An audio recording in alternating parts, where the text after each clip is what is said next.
هذا فاليوم دخل أحد الصحابة على الرسول صلى الله عليه وآله، قال له يا رسول الله إن زوجتي ابنة بشير، هذا هو من الأنصار، قال له إن زوجتي ابنة بشير طلبت مني أن أملك ولدي غلاما وأشهدك عليه، أن أنحل، العفو التعبير أن أنحل، أعطي نحلة يعني هبة.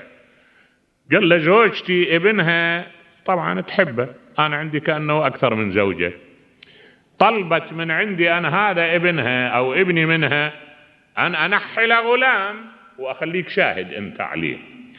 قال له النبي لك أولاد؟ قال له بلى. قال له أكلهم تعطيه مثل ما تعطي هذا؟ كل أولادك تعطيهم يو بس هذا؟